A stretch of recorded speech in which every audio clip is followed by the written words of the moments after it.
Hello, my friends. Lori Ashcraft here. I'm your host for Viva La Evolution, which is sponsored by Recovery and Resilience Solutions, a training and consulting branch of Crestwood Behavioral Health. And today, I know I say this, but I really mean it. Today, we have a really fun guest.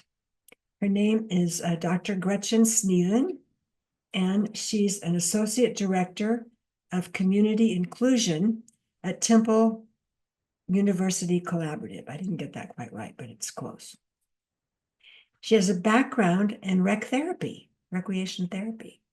So I know a lot of you know about that or are that wonderful, wonderful skills and contribution to the work we do. And she has a PhD in leisure behavior. This is brand new to me, but I think, wow, what a great thing to have a PhD in.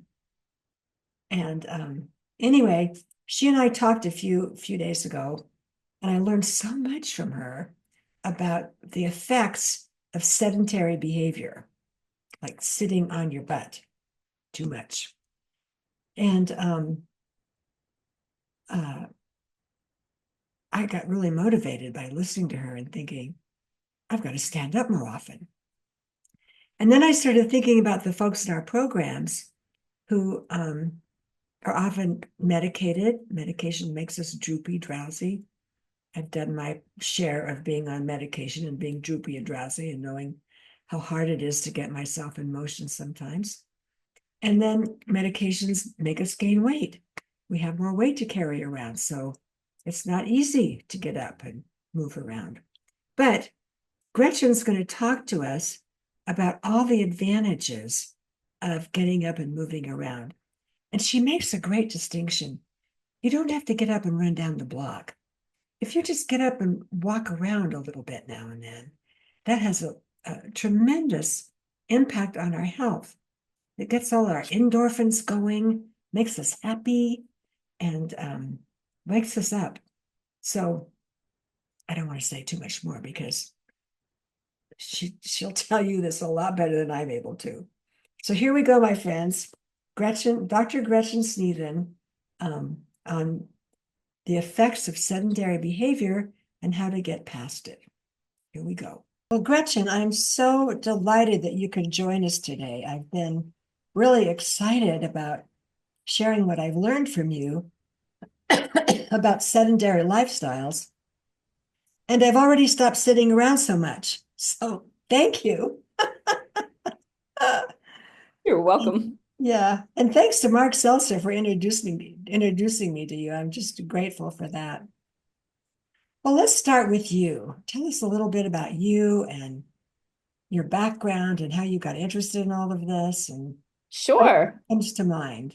So I am the Associate Director for the Temple University Collaborative on Community Inclusion. And I guess I will start with my passion is really about supporting people who experience mental health conditions to find and do the things that they love to do. I think everybody should have the opportunity to have a well-rounded, meaningful, fulfilling life. And I think the intent of really any behavioral health services should be to support people to find their joy and to engage in those engage in their life and whatever that may mean for them. Um, Spoken a my recreation therapist. Yes, I am. So I was about to say that. My professional background is as a recreational therapist. I started out work actually before I knew about recreational therapy. I worked for the Boy Scouts running their climbing program and their ropes Uh, course program. Because I felt like there was just so much power in nature and in climbing and being active in those things. And I saw its benefits for kids. And I graduated college, honestly, with a degree in English and thought, I really love this recreation side of things. If only I could keep doing it. yeah. And I discovered that recreational therapy was a field and I pursued it. And I really continued on that path towards research and supporting people to engage in those things that they love. Hmm, hmm. Wonderful. And then how did you How did you get interested in the whole sedentary thing? So, I've grown up in a as a fairly active person. When I was a kid, we would go on vacations, often in Colorado. We'd go hiking and biking, walking around the neighborhood, whatever it was. It was a lot of exploring and just being active. Personally, I had an interest in really all things nature-based. I'd kayak, I'd climb, all of these things. And I never really enjoyed like going to the gym. So traditional exercise was never really my thing. And for a lot of people, we know it's important, we know we should do it, but it's not running on a treadmill isn't always fun for people. And so my goal was to help people to be active. And, as I looked at the literature, there was, of course, these things to be active in the things that you love is important, but just walking is good for you. And our society and the way that that technology has developed, there's a lot of things that have developed that have enabled us to be more inactive. And so as you get into the literature and read about it, you start to see that paying attention to how much time you're sitting or just not moving is equally as important as trying to get people to move at those higher energy levels. And so getting people to shift from sitting down so much to just getting up and moving more is honestly just as beneficial as hitting those higher energy expenditures or running or doing things that are more active. That is so good to know because I think a lot of us kind of resist exercise because we think we have to get up and run a mile or go to the gym or something Yeah, really light there's to do. if it's something you're not doing, it's real hard to jump right into I'm going to be super active. And you can certainly work towards it and that's it's not to negate the importance of doing that, but there's always this assumption that if I'm not exercising, then the goal is just to exercise. And I don't think it's quite the right message, and I think it can be off-putting, particularly for people who may have additional challenges, whether it's they've been so inactive, or possibly they're overweight, or possibly they experience pain, or they have motivational challenges, or financial challenges to getting to a gym. So there may be a lot of barriers that prevents, but it doesn't have to be all or nothing. It's you don't have to just go to the gym as this one form of exercise. It's important to think about, I've been sitting down a lot. Maybe I should get up and walk around. Maybe I should go experience my neighborhood in a different way. Yeah. Well, part of what interested me so much about what you said earlier was I'm just thinking about the folks that I feel passionate about, and they're folks in facilities. Hmm. And they often are on medication, psychotropic medication. Um, yeah, they're inside a lot. There's usually opportunities to go outside, but from what I can tell, not a lot of people do that. Hmm. Um, and of course, medication creates overweight. So if you're medicated and a little overweight, there's two things working against you. I mean, uh, even a normal, a person without those circumstances Yeah. is often reluctant to get up and walk. But if you're a little bit overweight and you're medicated, it's really harder to do that. What can we do to motivate people or inspire them, I should say, inspire them? Yeah, Lori, you bring up a lot of challenges that people with mental health conditions face. The medication and the weight gain and a lot of people don't know that is a side effect of medication, and so they may not understand why they've gained all this weight because there's not a lot of sometimes there's not a lot of communication specifically about that. Um, but I think it's important to encourage people to find the things that spark an interest.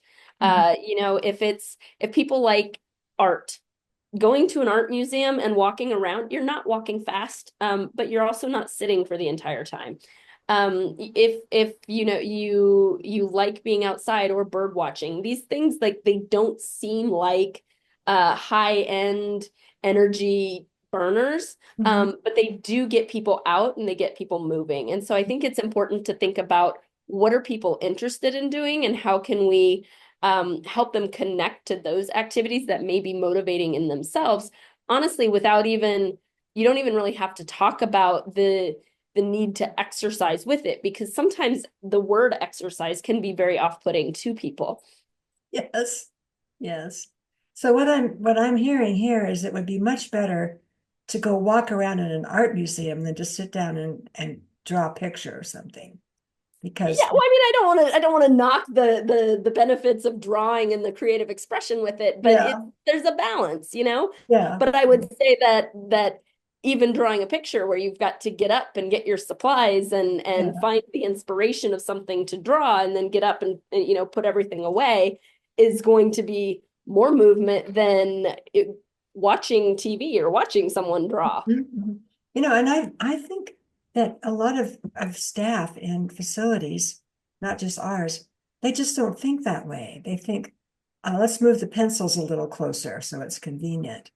If we Well, yeah, started yeah. thinking about how can we build in exercise to a sitting at process, we could get a lot out of that. Yeah, you bring up a good point, and to the credit of really anyone that supports people and works with individuals, we want to make things in a space that are successful. So, okay, we're going to bring everything into one area. We're going to make it very easy, and to some degree that's part of planning and being intentional and making sure things are set up. But there is a certain level of competence and independence if people know where things are and you say, yeah, you can go get that. Like Yeah, yeah. it's more rewarding than just constantly being waited on or served. Yes, yes, that's really true. And one thing you and I talked about is it's really good to do things that are hard for yourself. Yes. Because when you do something that's hard, then you know how strong you are. Yeah. I would think this kind of speaks to that is it's Yeah, okay and being a little harder. it's setting goals. It's recognizing that you're able to do things that maybe you didn't think you can do. I remember working with someone and they talked about playing basketball when they were younger before they were diagnosed and all of this, and it's like, well, why don't you do that? And I mean, this had been years that they hadn't done this, and he told me, he said, I've just been waiting to get better. And Oh, so it was this constant like waiting for something to happen when really there's no reason. I mean, he was living independently in the community. He was hmm in an apartment. He hmm may not be able to play basketball the same way as when he was 20, yeah, but there's nothing that says you can't go. Like you can go to the park, you can get a ball, you can shoot around yourself, yeah, um, and just start doing it. And so I think sometimes the experience of that onset of a mental health condition can be very traumatic for people, and there's just this waiting for I need to get back to my old self so I can do these things instead of really focusing on well, what do I love to do and how can I do those things now? yes, yes.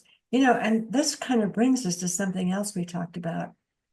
You brought up the whole idea of endorphins and how exercise actually helps mental health issues. Yeah, I mean, honestly, physical activity is often referred to as a wonder drug. It Yes. really does. It helps people. It reduces symptoms of depression. It fires endorphins in your brain.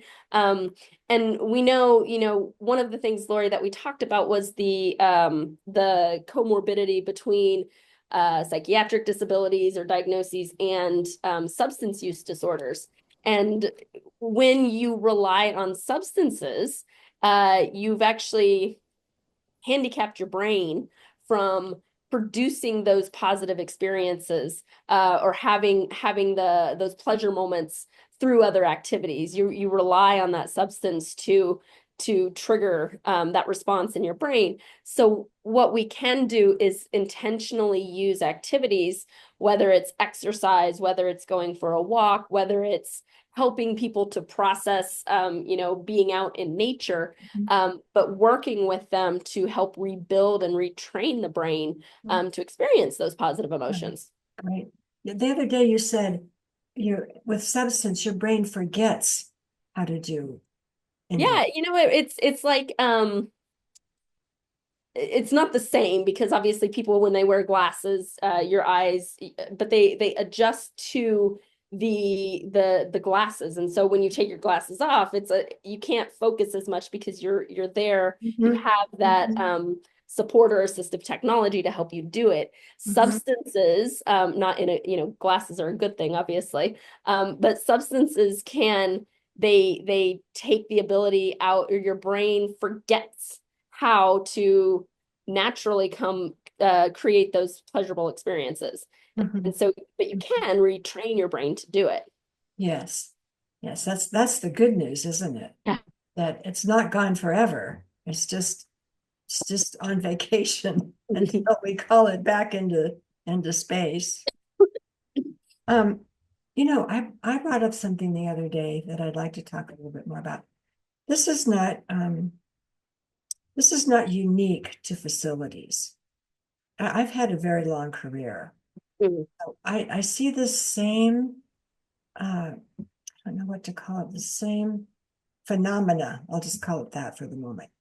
Whether it's a case management unit or a hospital or a prison or an outpatient or facility, even daycare programs, even just regular activity programs. They don't have to be mental health involved, but there's a tendency to drift toward um, convenience. You were calling it the course of least resistance.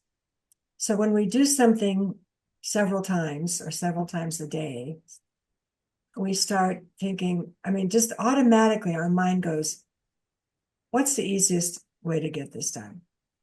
And often the easiest way to get something done is not the most therapeutic. An example might be, I'm making this up and I don't even know if this probably isn't a good example, but um, mom says, I want you to make your bed. And Charlie says, okay, but he doesn't do it. And the next day, mom says, I want you to make your bed. Come on, I'll show you how to do it. So she shows him how to do it. Okay, mom. Next day, he doesn't make his bed. So finally, mom realizes that it would be so much easier for her to make the bed than to deal with Charlie. So she just makes his bed Just and stop it's over. asking. Yeah. So that's probably a silly example, but I mean, it doesn't really capture what I see in life in general. But it seems to me if we could figure out how professionals could stay on course with what's the most therapeutic instead of what's the most convenient for them, we'd have a lot better therapeutic settings. Well, I think you can think about it in many people, I'm guessing, in your own life. Imagine it's the end of the day, you've been working, a full 8 hours, it's Thursday or it's Friday, you're tired. Come Yeah. home, you eat dinner, and the easiest thing to do is to sit down and watch TV. Yes. It's entertaining, you don't have to put much effort into it. Is it good for you? Not terribly. It's not the worst thing you can do, but Yeah.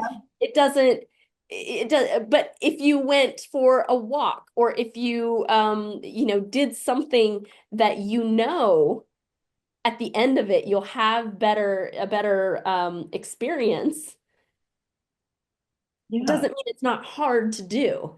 We did a project with a group of individuals in Philadelphia where we were working with an agency to support individuals to use the local bike share program. And at the beginning, we would ask people, how do you feel? What's going on with you today? And just do a quick rating, like 1 to 10. How are you feeling? Where are your emotions? Are they positive, negative? And do you want to do this? And everybody, not everybody, sometimes they were low, sometimes it's like, no, I don't really want to do this, but we're all here together. And Yeah. then we would ask the same questions at the end. And it was purposeful because at the end, we've worked as a group, we've gone, you've been moving, you've gotten on a bike, you've moved around, you've been out in somewhat nature. I mean, we were in urban Philadelphia. But there's trees, there's wind, there's different sounds, birds, all kinds of things. Um, and every time people were glad that they did it and they felt better afterwards. Uh, And so I think helping people to develop those, I call it a toolbox of skills and interests that they know that they can draw on in order to increase their mood, connect with people socially, take a break, whatever those goals might be that they have, to think about a diversity of activities that people can draw on to engage so that it's not just the default of, well, I'm tired, I'm going to sit down, I'm going to watch something because it's kind of entertaining and I feel okay at the end of it. so whether I'm a rec therapist in a facility or a mom with a bunch of kids, I could say, even to myself, because I'm the key person here in getting things to happen, I could say, you might not feel like going right now, but I really want you all to come. And I promise you that we'll all feel so much better afterwards. Let's just try it. So where are Mhm. we right now? One, two, three, where are we? Okay, let's measure ourselves again when we get back. Because you know what? Your little endorphins are going to kick in and they're going to make you feel better. And they don't wake up until you exercise. We could do Yeah. something like that. I mean, we're even talking ourselves into it because that's where the magic happens, is within the person Yeah. trying to bring this about. Well, and there is research, it's not mine, but there is research related to behavioral health providers, providers who are more physically active in their day-to-day life are more likely to encourage physical activity in the people that they support because Mm, they value mm, it, they recognize its importance, yeah. and they see the opportunity to help other people to use it intentionally in their own health and well-being. So we should all, again, it starts with us. Um, I mean, occasionally someone will probably say, can we go for a walk? But it really starts with the staff person who says, hey, everybody, let's go for a walk. It's going to And be fun. Yeah, creating the opportunities I think is really important. And there's lots of ways to think about activity. It's going for a walk. Actually, one of the resources I sent to you was developed by one of our well, she was a former master's student. Now she's a postdoc with us, but she was really into geocaching, which is I call it high tech treasure hunting. So people, it's a big global community. They hide treasures, for lack of a better term, or caches is what they call them, all over the community. And so you can go Mm, for a walk. It's an app, and you find these things out and about in the community, but it gets mm, you around in a park. It gets you looking in kind of nooks and crannies, and stopping and observing the space in a way that is different than if you were just yeah, walking. But it's great it's idea. fun, it's something that's Yeah. different, but it gets people moving. Even if you did it inside of a facility. Yeah, you can build these There. scavenger hunts that just get people to observe and see things differently, Mhm. but it also gets people moving. Yeah, yeah. I don't know what I'm talking about here, and you might not know either. So we might be on new territory. I've been reading, accidentally, not on purpose, reading lately about forest bathing. Mm. Can you speak to that? I barely know. A little bit. It started predominantly in Japan. It's been a while since I read about it, but it is the idea that being in nature is therapeutic. And I don't know all the details about how to go about forest bathing, but it's not about it's not it's not kayaking, it's not whitewater rafting, it's not these really high energy sports that occur in nature. It's being in nature and sort of surrounding yourself with that and the Mhm. therapeutic benefit of it. Yeah. Uh, there's trying to recall, there was a study, I'm guessing it was in Denmark because it was biking. But they did cycling, and they put people in front of like a plane screen. They were on not a stationary bike. So they were on a stationary bike. They put them in front of a regular screen, and they measured the brain chemistry or signals that were happening, and they put them in front of a screen that looked like nature, and the response was different. Oh, Because visually you're seeing, it's a different environment, yeah. and Yeah. even though everybody was inside, but Mhm. like the imagery of nature was more cognitively stimulating than just a plain screen. Yeah. There's something about being in nature that seems to be, I think that we're just, I mean, some people probably know a lot about this, but mainstream, we're just starting to understand the power of nature in healing the Well, spirit. and there's a lot of connection. If you think about how technology has encouraged sedentary behavior, it's also brought people inside a lot more. Mhm. And so we don't have as many required opportunities to get out and be outside. We go Yeah. to the grocery store to get our food, and that's of course going back, but we don't even the pandemic hit, and there's a lot more opportunities for working at home or even going to school online. And so there's a lot of and then games of course have evolved over time as Mm. well. And so Yeah. we spend a lot more time inside. We spend a lot more time sitting, or we spend a lot more time, in front of a screen, where we're noticing, and there's been a lot more emphasis on kids that are having either nature deficit disorder, where they're not getting out and they're not experiencing nature, and they don't have the same cognitive stimulation from a natural environment. Yeah. Mm.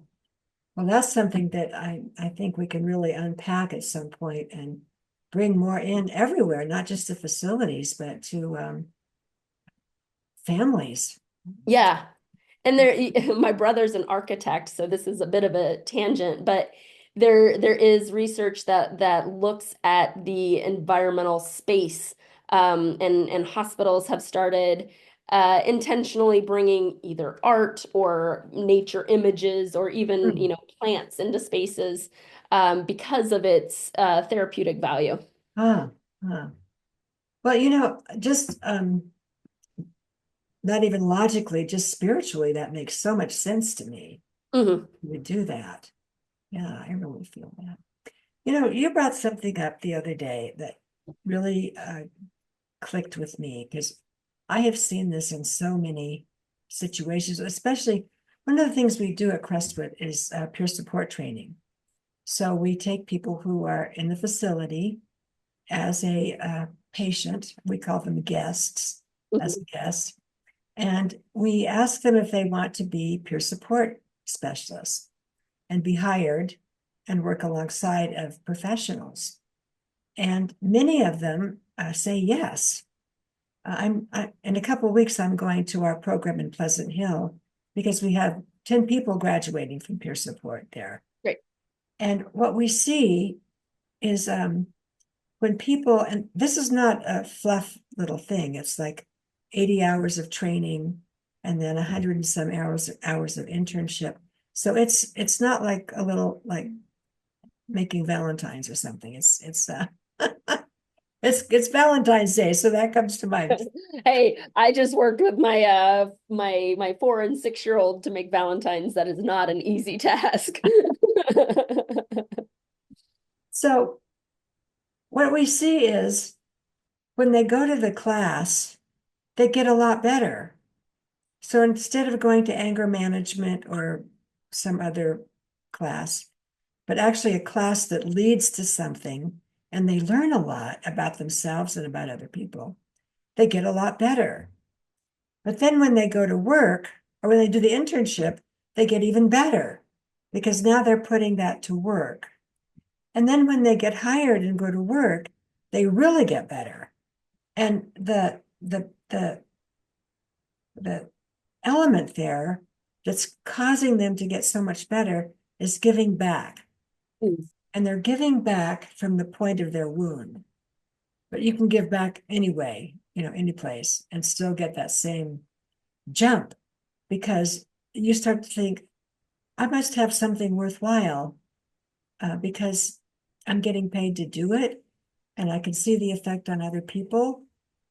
So my whole feeling about myself gets better when I see that I can help somebody else. What comes to your mind? I know you've had some experience with the whole giving back thing and the power of that. Yeah, so I actually work with a colleague, Dr. Brian McCormick at Temple University, and we have a project called Need to Be Needed. And it speaks to the idea or the concept of mattering.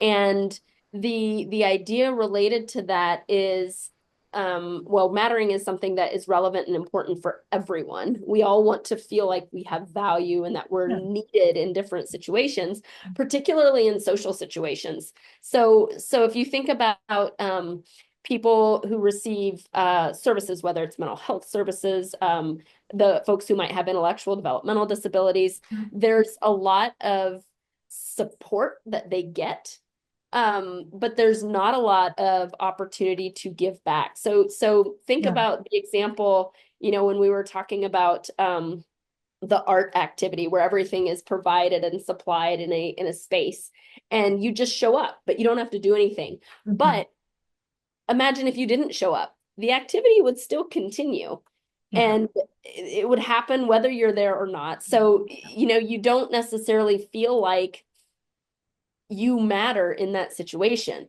And so when you talk about being able to work towards being a peer specialist, or even we worked with some folks in Philadelphia, and uh one of the things that somebody said they wanted to do was to they wanted a dog, but they couldn't have a dog for a variety of reasons. And Mhm. so we worked with them to volunteer with Oh, yeah. Helping Hands Yeah. Humane Society. Animal shelter. Yeah. Yeah. And they could walk dogs. And they felt like they mattered. They felt like they could come into that space. The dogs appreciated it. The people, Yes. volunteers, it was a space where they were able to give back and express their passion and experience the things that they wanted, kind of like pet ownership, but they were in a space that they felt like they contributed. And uh, there's it's funny. Well, I don't know if it's funny. But you mentioned the people were getting better by going through this program, and maybe they weren't having the same outcomes through more traditional services. Mhm. And people, a lot of times people, if they've been receiving mental health services, they've likely been receiving them for a while. Yeah. And there are anger management has its place and can be very Yes. important. But if you receive it multiple times, you kind of know what to expect. Hmm. Hmm. And you know how to respond, you know what you need to say to kind of move through the system. Yeah. But when somebody says, what do you want to do? How can I support you to achieve your goals? It's a different question. Yes, it is. And asking people what matters to you, or how can I help you find meaning or value, Mhm. Mhm. it shifts the perspective. It helps people feel a little bit more in control. And Mhm. it also, I think, helps people to realize that there is something different. This Yeah. doesn't have to Mhm. be my only existence, is engaging in the sort of the same pattern of behaviors and expectations that I've been doing. There's an opportunity that I might be able to go and live a life that connects with others and supports people in a different way. Yeah. Yeah. Yeah. I think that's the key to healing is to not just sit there having, it's like giving or taking. Like often in mental health programs, the whole idea is that you take things. You take you take your medicine. You sleep where they tell you to sleep. You don't even have to change your sheets. It's all done for you. And how can you matter when it's like that? Yeah, and it's tough because providers often start because they want to help, they want to support. Yes, I think of it both as someone who's been a provider, but also as a parent. You don't want to see people struggle because it's hard, and you're like, no, no, I can help you. And yes, yes, there's such a reaction to just jump in and do because yes, you think yes, it's helpful. Um, yes, but ultimately, you talked about the kid who wasn't making his bed, or my my my 6-year-old got mad at me because I wasn't going to get him his ice cream, which he could literally walk down the stairs and get. Um, I was like, no, I'm yeah, not doing it. Partly, I don't really want to, but yeah, also you are capable and you yeah, have the skills and the ability, yeah. and helping people to see that they have the ability to do that, and they can be responsible for themselves, I think is empowering. And bringing it back to where we started with sedentary behavior. If you don't feel like you matter, if you don't feel like you're nobody sees the value that you have, Mhm, then mhm. why should I be more active? Why should I take care of Yes, my because in the end, it doesn't matter. yeah, So if we think about ways to support people to engage in things that they enjoy, opportunities to connect in more meaningful ways, uh, sometimes, especially, given the different types of activities that people are interested in, the byproduct may be less time spent in sedentary behavior as well. I think so. I think so. And it also starts to eat into the other big boogeyman in mental health treatment, and maybe in life in I was general. going to say, which one? That's boredom. Oh, yeah. How do we deal with boredom? And some of the things you said about um, being active, to me, sounded like a great way to address boredom. Yeah, and boredom is it, sorry, I'm trying to think. It's so easy to just say I'm bored and wait for somebody to, Yes, provide opportunity. yes, yes. Um, my there's a whole line of parenting where it's important for kids to be bored, because you have to figure something out. I And see. Yeah, my 3-year-old, I'm bored. He's 4. He's almost 4, but he's like, I'm bored. This is boring, and it's like, okay, well then do something else. yeah. And they have, of course, all the resources and opportunities that exist in their space, whether it's going outside or finding toys, which they have plenty, or getting a book. Um, but there's sometimes a reliance on, well, you need to entertain me because I've Yes, become yes, accustomed to this. yes. And if we constantly see ourselves as the entertainer, Mm-hmm. and sometimes rec therapy falls into this role for a variety of reasons, whether it's again that path of least resistance. If we entertain people, they're less likely to be disruptive, or Mm-hmm. um, uh, Mm-hmm. they're satisfied with services if there's this level of entertainment. Mm-hmm. So there's multiple Mm-hmm. things that are coming at you to be that entertainer, but it doesn't necessarily support people to be able to navigate and solve their own boredom. I'm thinking of the difference between being entertained and being inspired. Mm. Like if I just entertain you, then you can sit there and be entertained, maybe, if I'm good at it. But if I inspire you, if I can inspire you, I used to tell my staff, they would be trying to get everything right. And I'd say, all you have to do, there's only two things you have to do. Just be irresistible and inspiring. And they were like, okay. Then I was like, well, how do we do that? And I had to figure out what to do then. How do you inspire people? How are you irresistible? And it really comes from being genuinely interested in people.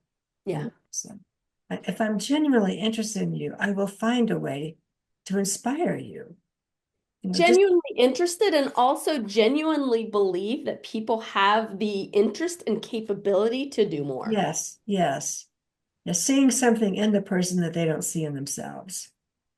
Yeah, Yeah, and just valuing that everyone has something, they have an interest, they have something to contribute, yeah, and finding a way to support that. And it can be extremely difficult, especially for folks who have been connected with and engaged in um, mental health services or services in mhm, general, because there's been so much, well, now you go here and this is what to expect, mhm, and mhm, here's the next thing. mhm.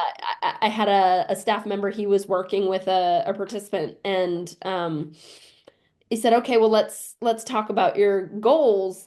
And the I may get it wrong a little bit, but the individual said, oh, well, I have a new case manager, so I don't know what my goals are yet.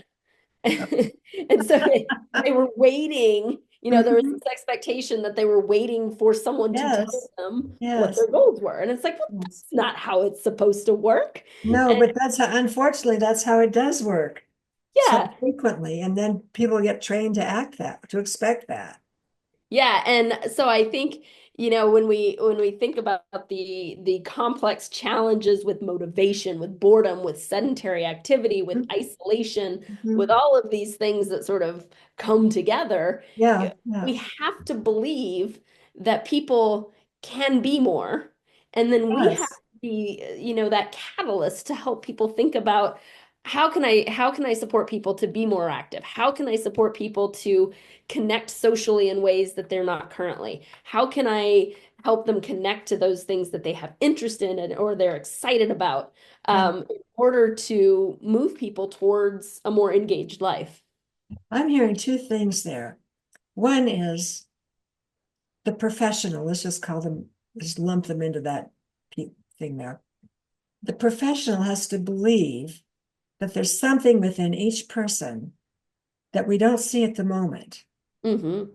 but we know is there. We call it potential, and it looks different in each person. So we have to believe that there's something in there that we're not seeing. And the other thing we have to believe is that we have the capacity to pull it forward. If we Yeah. don't believe that we can do it, then it might as well not be there. Yeah. And I think sometimes, we lose track of how effective we can be because we just go through the motions. We just fill out the paperwork. And one day looks just like the other day.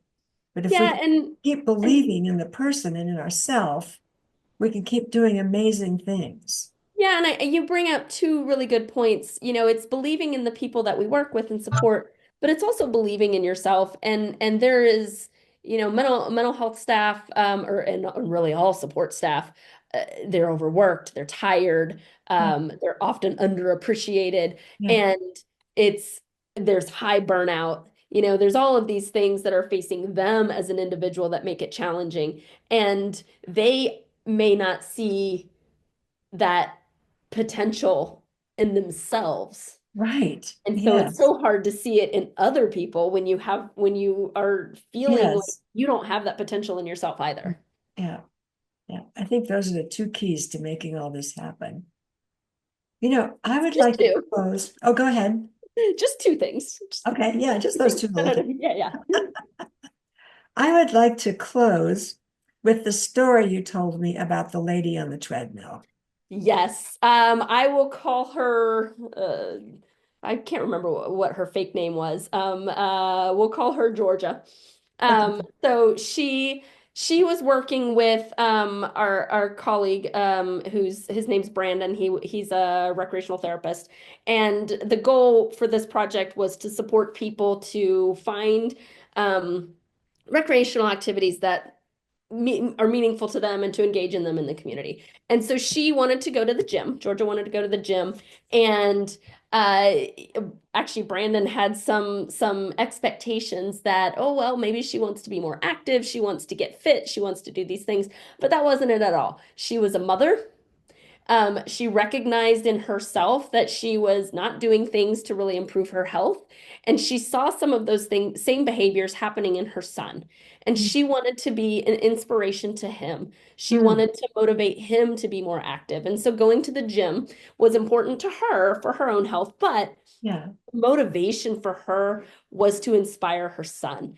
And Huh. so she started going to the gym. She was doing it pretty consistently, and she she wanted to run a mile on the treadmill, and she did.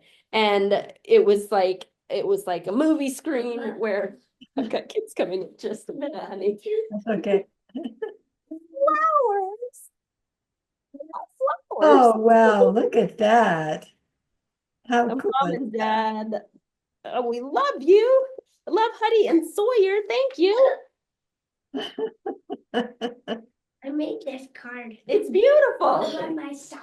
Can you guys give me 5 minutes and then I'll be done and we can play? Okay. Can we see the card? Yes. Oh, let me see where's my card? Oh, that's beautiful. And we got words Ah, there, Mom and Dad. I love you. I wrote them by myself. Good job. all right. Fantastic. Okay, so Okay. she's So doing it for her son. said she wanted to did be a an mile. inspiration for her son. Yeah. And she had been going to the gym, walking on the treadmill, wanted to run a mile. And she ran a mile. And it was like the movies. We couldn't have asked for a better like in moment because Yeah. the people they were cheering her on. She was up there. She was like, I did it. And everyone's clapping. And they told her, they said, we see you. We've seen you, how hard you're working. This is Yeah. great. I go to this workout group. Come join me. So Yeah. there was all of this like in the moment natural support happening. Yeah. And it was Yeah. fantastic. Yeah. So Georgia, she did that. She felt great in the moment. Brandon, the rec therapist, was like high-fiving her. Congrats. So excited for her. She left. She went back to the community mental health center. Brandon went back to work. And he called her later and said, how are you doing? She's like, oh, I'm okay. And he said, well, who did you tell that you ran a mile? And she's like, I haven't really said anything to anybody. And he said, you need to share it with 3 people. I'll call you back in an hour. He called her back. She shared it with 3 people. And he said, how did it go? They were so excited for me. They encouraged Yeah. me. They said, Yeah. I didn't even know this was something you were interested in. That's Yeah. fantastic.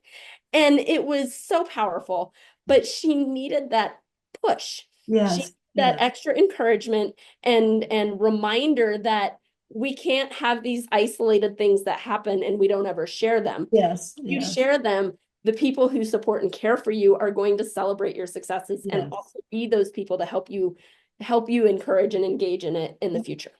And keep asking you if you're still doing it. Yeah. What can I do to help you? Oh, Yes. you Yes. There's again. that too. Yeah. How can I get involved in Can I it? go with you? Yeah. Yeah. Yeah. Well, I want the audience to know that this whole time, Gretchen has been standing up. And as you can see, I have been sitting down.